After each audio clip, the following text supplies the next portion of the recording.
And it's because they marched that the next generation hasn't been blooded so much. It's because they marched that we elected councilmen and congressmen. It's because they marched that we have Arthur Davis and Keith Ellison. It's because they marched that I got the kind of education I got, that I got a law degree, and a seat in the Illinois Senate, and ultimately in the United States Senate. Is because they marched that I stand before you here today.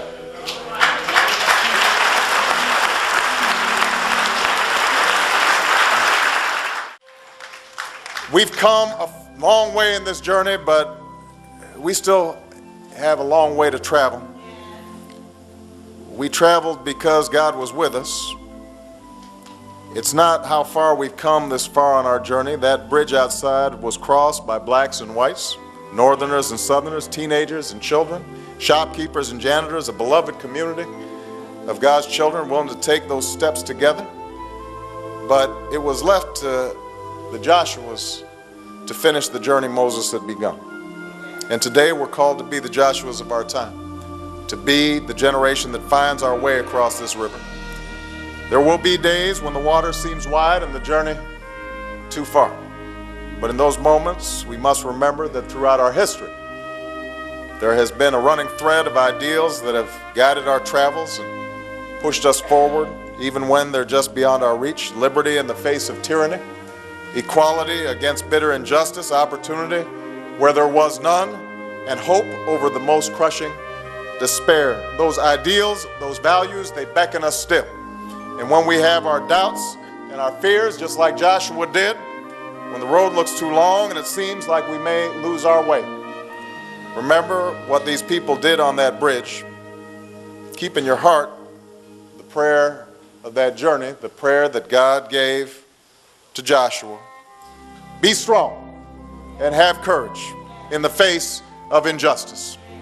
Be strong and have courage in the face of prejudice and hatred, in the face of joblessness and helplessness and hopelessness.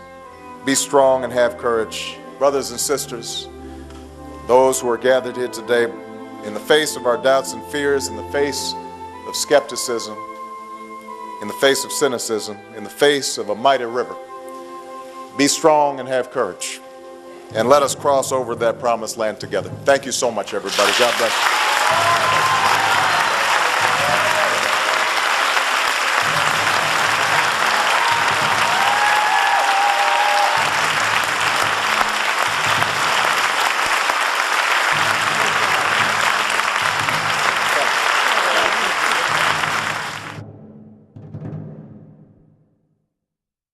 Something happened back here in Selma, Alabama.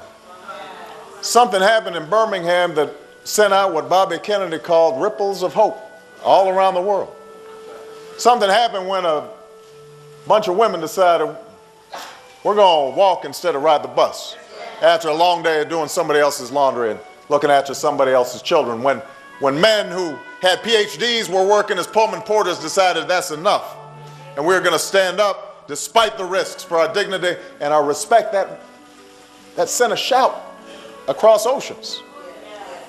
So that my grandfather began to imagine something different for his son.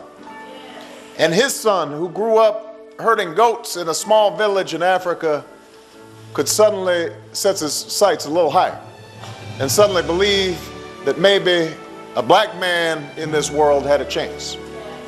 And what happened in Selma, Alabama and Birmingham also stirred the conscience of the nation. And it worried folks in the White House who said, we're battling communism. How are we going to win the hearts and minds all across the world if right here in our own country, John, we're not observing the ideals that are set forth in our Constitution? We might be accused of being hypocrites. So the Kennedys decided we're going to do an airlift. We're going to go out to Africa. And we're going to start bringing young Africans over to this country and give them scholarships to study so that they can learn what a wonderful country America is. And this young man named Barack Obama got one of those tickets and came over to this country. And he met this woman whose great-great-great-great-grandfather had owned slaves, but she had a different idea. There's some good craziness going on because they looked at each other and they decided, we know that in the world as it has been, it might not be possible for us to get together and have a child.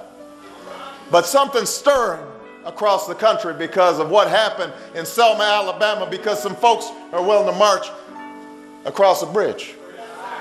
And so they got together and Barack Obama Jr. was born. So don't tell me I don't have a claim on Selma, Alabama. Don't tell me I'm not coming home when I come to Selma, Alabama. I'm here because somebody marched for our freedom. I'm here because y'all sacrificed for me.